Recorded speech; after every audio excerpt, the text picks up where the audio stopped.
Make this style with me.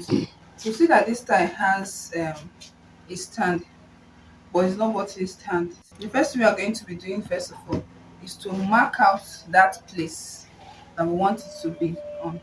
So now the length, I'll first of all determine that. So I'm going to be doing that. I'll be doing it by say 3 inches. So if it's 3 inches, when I fold it into two, it will give me 1.5. So then that 3 inches unfold now will be 1.5 for the stand. So this is one. I'll mark 1.5. 1.5 plus the largest part of the body is the hip, which is 44. 44 divided by 4 gives me 11. 11 plus 1.5 gives me 12.5.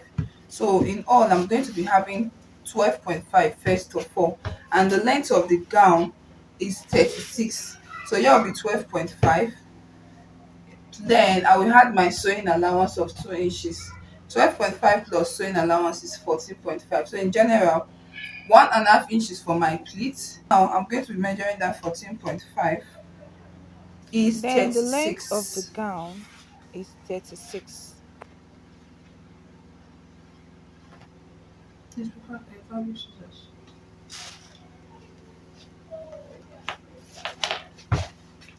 So having gotten this now, the next thing you are going to do is to get that split stand, that stand in front. So this is the marking 1.5 inch, 1.5 inch.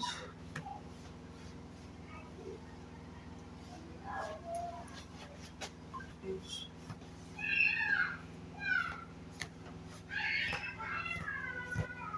Yeah, we are working with the shoulder of 8 inches.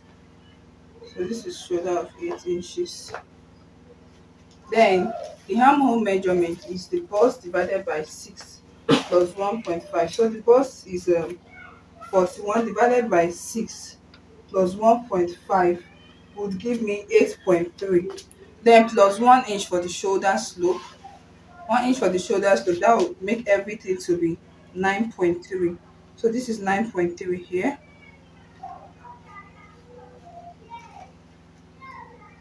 And the 8 inches for the shoulder, I started marking it immediately after this pleat. This pleat I made for a stand. So that is the 8 inches. Then the armhole I'm working with in total, including the shoulder slope, is 9.3. So now I'm marking it straight like this. Then I'll just make it straight.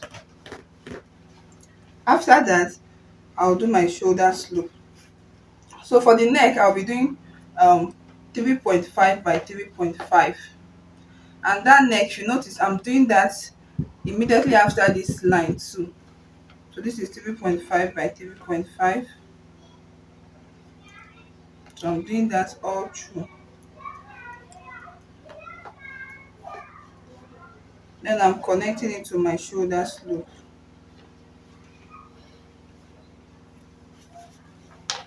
After that, the next thing I'll be doing is to fix in my bust measurement. I'm working with a bust of 41. 41 divided by 4 gives me 10.35.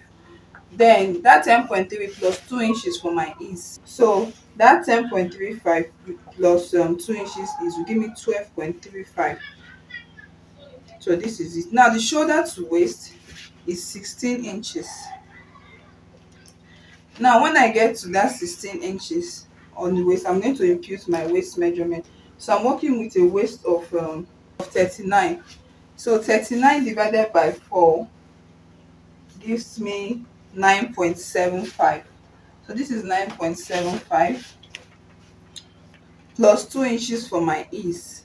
I'll add it and I'll connect. Then I'm going to come down to the hip side. I'll come down from the waist by 8 inches. On this 8 inches, that is where I'm going to be putting my hip measurement. I'm working with an hip of 44 inches. Then 44 divided by 4 gives me 11. So this is 11. 11 plus 2 for ease and sewing allowance gives me 13. So this is me putting it here.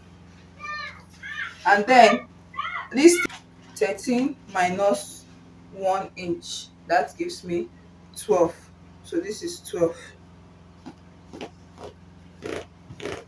Now the reason why I remove 1 inch, even if it will not have so much of firmness, I let it have a little bit of fitting at the down part. Then I'll come to this point. I'll mark out my mid armhole. I'll go in by half, and then I'll connect.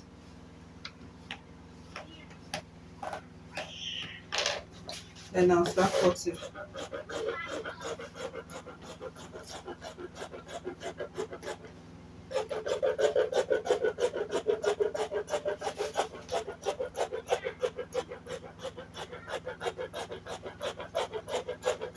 I'll come to this place.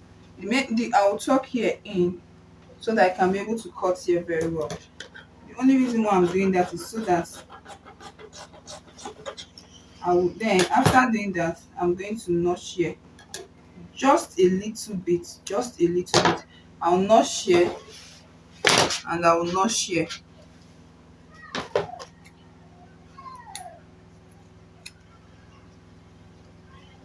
Then I'll cut out my shoulder slope.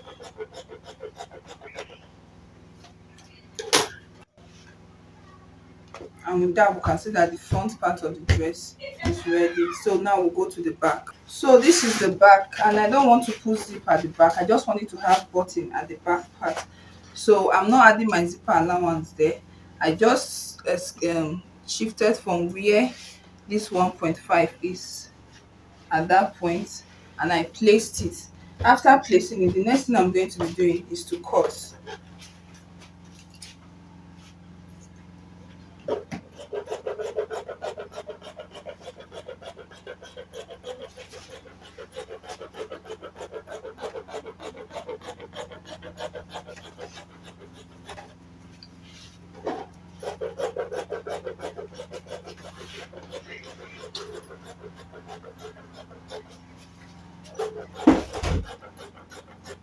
And I intend to this neck part, I intend to come down by 1 inch for the neck part, and then I'm going to just curve it.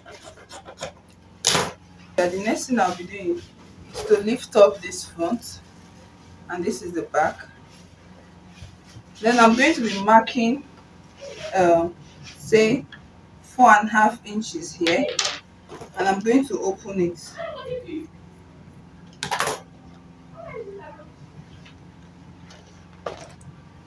So this place is going to be where I'm going to turn for the buttons to be there. Then this is the front.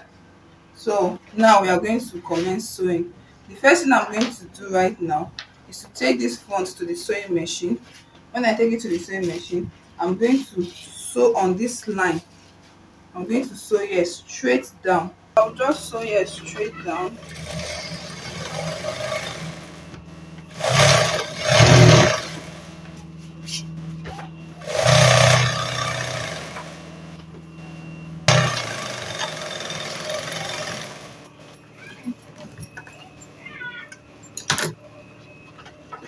I'm going to be notching the middle of this place and then placing it flat so that it will be in the middle of this part too.